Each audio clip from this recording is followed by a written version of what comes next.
Bonjour à toutes et à tous, bienvenue sur idbooks.com sur notre chaîne YouTube. Et aujourd'hui j'ai le grand plaisir de vous montrer en avant-première la nouvelle liseuse de chez Kobo, la Kobo Libra H2O. Donc H2O pour dire que c'est étanche. Et vous verrez dans notre test que l'étanchéité est quelque chose d'important.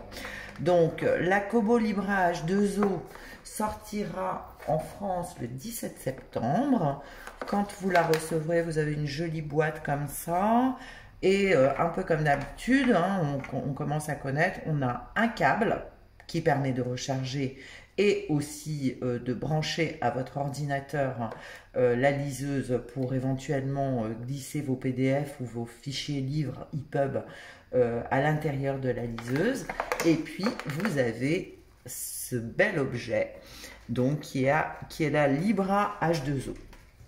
Donc la Libra H2O, je l'ai un petit peu triturée dans tous les sens avant de vous en parler. On va déjà s'occuper du design. Donc le design, on voit déjà quelque chose de sympa, c'est que le modèle que j'ai reçu est blanc. Il y a le modèle blanc et le modèle noir. Nous, on a eu le blanc et je suis assez contente parce que je trouve que c'est plutôt joli. Si on regarde toujours au niveau du design, on a un dos qui est toujours un peu rainuré comme ça, qui permet une bonne prise en main, surtout si on a les mains un peu moites, etc. On a un petit bouton d'allumage qui est intégré en creux, qui permet donc d'allumer la liseuse ou de l'éteindre. Et puis, si je continue sur le design, on a une épaisseur qui est, ma foi, tout à fait correcte, qui est de 7,8 mm de ce côté-là, avec le petit plug pour pouvoir brancher mon fil. Et puis de ce côté-là, vous voyez, on est sur quelque chose de très très fin. On a 5 mm d'épaisseur. Donc, continuons sur le design. On a deux boutons qui nous permettent de tourner les pages, on va le voir tout à l'heure. Et puis, on a également, c'est tout, hein, c'est déjà pas mal. Et on a ce fameux écran, donc l'écran, la grande spécialité de Kobo, qui est un écran 7 pouces HD Carta e-ink, qui est d'une qualité vraiment quelque chose d'assez top en matière de lecture numérique. Qu'est-ce que je peux vous dire d'autre par rapport à ça? Si, son poids, elle est très légère. Elle fait 192 grammes, donc on est sur quelque chose d'équivalent à un livre papier. Donc voilà, sauf que là-dedans, je peux en mettre à peu près 6000. C'est quand même une sacrée différence. Donc, Kobo a conçu sa liseuse, elle s'appelle Libra. Alors moi, quand j'ai lu Libra, j'ai pensé à libre, donc ça veut dire liberté, liberté de lecture, liberté aussi de customiser la lecture comme on veut. Donc, premièrement, si je veux lire un livre, on va prendre par exemple celui-ci. Donc là, je ne vais pas l'acheter, attendez, je vais aller plutôt dans mes livres téléchargés. Clac, mes livres, je suis là. Voilà, donc j'ai par exemple La fiancée du Mékong. Donc j'ai mon bouquin qui est là. Maintenant, si je suis plutôt droitier, je tourne et en une fraction de seconde, le texte suit mon mouvement. Et puis quelque chose d'intéressant également, c'est la lecture en mode paysage.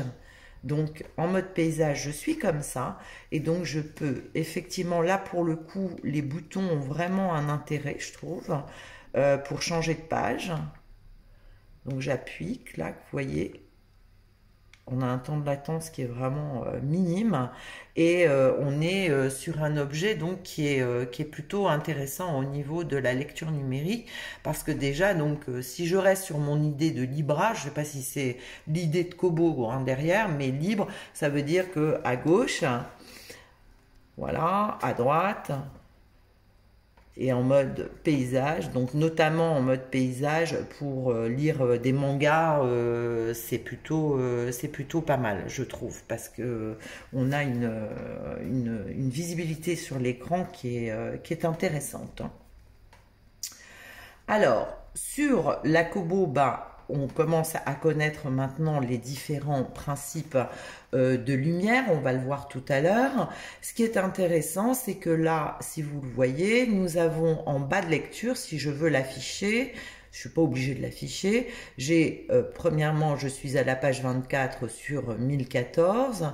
Ici, vous voyez, j'ai avancé, donc je veux aller un peu plus loin dans le livre. Je ne sais pas si vous voyez bien. Je veux aller un petit peu plus loin dans le livre, donc j'ai une espèce de preview sur les pages qui vont suivre et je peux tout à fait retourner à ma page de lecture ici, clac, et là je reviens à la page sur laquelle que j'étais en train de lire. Donc je trouve que c'est plutôt bien, et le mode de navigation est intéressant et on reste toujours dans l'esprit de liberté, donc de liberté de pouvoir utiliser l'appareil comme on veut et de pouvoir naviguer à l'intérieur. L'autre petit point qui est intéressant, c'est que là, j'appuie directement. Avant, on devait passer dans des menus, etc. Là, j'appuie en bas et je peux directement, par exemple, accéder au chapitre numéro 11. Et puis, je suis donc dans quelque chose de très confortable et de très intuitif, hein, surtout au niveau de la lecture. Vous voyez, un petit clap. Donc, après, évidemment, c'est complètement tactile, donc si je veux pas utiliser mes fameux boutons, j'y vais, hein, d'un slip comme ça, clac, je slip, hop, hop, en avant, en arrière. J'arrive sur le confort de lecture avec le fameux mode Comfort Light Pro de chez Kobo, donc qui existe depuis un petit bout de temps, mais qui est toujours aussi efficace. Donc je peux régler la luminosité en fonction du besoin que j'ai, et puis donc je le règle vraiment d'un petit glissé, l'écran est très doux donc c'est super pratique. Et puis j'ai l'autre option anti-lumière bleue, la lumière naturelle. Donc au niveau de la luminosité, donc après je peux tout à fait adapter. Vous voyez, je prends, donc c'est ce que certains appellent la température d'éclairage, donc le Comfort Light Pro, qui me permet donc d'avoir une couleur bien chaude, ambrée, et qui limite la fatigue des yeux. La petite fonction au lit qu'on aime bien, au lit donc c'est au dodo, tout simplement, elle vous permet de programmer, si vous avez des habitudes de lecture, elle vous permet de programmer l'heure à laquelle, par exemple à 22 h, vous savez que vous allez lire en général à 22 h. Donc là, quand vous allumez, vous mettez en mode fonction votre liseuse Libra, eh bien, vous allez avoir l'affichage, la luminosité, la lumière que vous avez choisie, qui a été programmée ainsi. Voilà, donc je retourne sur un livre et je voulais, donc je vais enlever le mode lumière, je vais passer là, je suis en mode jour. Voilà, hop, ça j'ai pas besoin. Je vais le mettre en mode lumière automatique. Donc je voulais vous parler aussi de la qualité de l'écran, parce que souvent quand on parle de liseuse, on dit oui, on a l'équivalent de ce qu'on lit sur une feuille de papier quand on lit un livre papier. Et ben pour une fois, je me suis amusée à faire la comparaison. Donc là, c'est l'affichage que j'ai sans avoir bougé aucun curseur, donc en lumière naturelle de jour. Et j'ai pris le livre que je suis en train de lire actuellement et que je vais bientôt chroniquer sur IDBooks. Donc voilà, et je voulais comparer. Donc j'espère qu'au niveau de la caméra, vous pourrez vous rendre compte. Mais vraiment, on est sur quelque chose de complètement similaire à du livre papier au niveau de la qualité, de la lisibilité, du texte sur écran et du texte sur papier. Donc, plutôt un très bon point pour la Kobo Libra H2O. Pour ceux qui ne sont pas encore familiers avec la lecture numérique, la lecture, voilà, je peux sélectionner des mots, donc j'appuie, voilà, ici, tac, je peux surligner, je peux aussi, je resélectionne un mot, donc c'est juste un appui long. Je peux chercher dans Wikipédia, je peux chercher sur Google si je suis en mode Wi-Fi, et je peux aussi trouver dans le livre des mots similaires à celui que j'ai surligné. Je peux aussi prendre des notes, je peux aussi utiliser un marque-page. Alors, on va parler d'étanchéité, mais avant de parler d'étanchéité, je voulais quand même ressortir l'ancienne, enfin la Kobo format, qui était jusqu'à présent la Rolls des liseuses chez Kobo, donc le modèle le plus haut de gamme. Voilà, donc la Kobo format, là, elle est complètement déchargée, mais c'était juste pour que vous vous rendiez compte un petit peu de la différence de look, la différence de taille aussi, parce que la format était quand même plus grande. Voilà.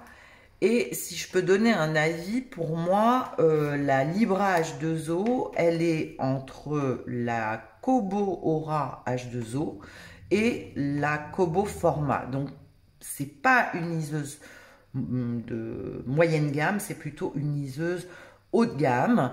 Par contre, là où Kobo a fait très fort par rapport à certains de ses concurrents que je ne citerai pas, c'est que cette liseuse, eh bien, elle est à 179,99 €. Elle va sortir le 17 septembre 2019 et 179,99 € par rapport à un modèle plutôt moyenne gamme. Ça devient tout de suite beaucoup plus intéressant au niveau de l'investissement parce que on est dans une épure de prix qui est plutôt correcte pour un produit qui est haut de gamme. Donc, on va aller voir un petit peu du côté de l'étanchéité parce que c'est important. Je sais qu'il y a beaucoup d'entre vous qui aiment bien lire dans la piscine ou dans leur bain. Donc, je vais aller tester et je reviens tout de suite. Donc, la Kobo Libra H2O est étanche. Donc, évidemment, j'ai été m'amuser à la tremper dans l'eau pour voir un petit peu. Là, il reste encore quelques gouttes. J'ai toujours ma petite serviette fétiche spéciale liseuse. Encore une fois, elle est étanche pendant 2 heures à quelques mètres de profondeur. Si vous la faites tomber dans l'eau ou si vous la mouillez d'une manière ou d'une autre, tout a été prévu, hein, même le petit trou là, ça n'empêche absolument pas l'étanchéité puisque Kobo a une techno qui a été très prouvée, mais toujours le même conseil, utilisez un petit chiffon doux pour la sécher. Voilà, ça se fait en 2 secondes. Et puis reprendre votre lecture. Donc, pour résumer, je pense que Kobo a fait plutôt très fort avec la nouvelle Kobo Libra. C'est un joli produit qui va être parfait pour les gens qui aiment lire, les gens qui ont envie d'avoir plusieurs dizaines de bouquins dans leur liseuse et non pas dans leur sac pour se détruire les épaules. Je trouve que vraiment on a eu une évolution, une très belle évolution de la part de Kobo dans le travail qui a été fait tant au niveau du design qu'au niveau des différentes fonctionnalités. Il y aura encore beaucoup de choses à dire, mais bien évidemment, je vous en parle sur idbooks.com dans un article écrit dans lequel nous intégrerons cette vidéo qui vous a plu, j'espère. Et je vous dis à très bientôt pour d'autres vidéos sur la chaîne YouTube idbooks.com. Ciao, ciao!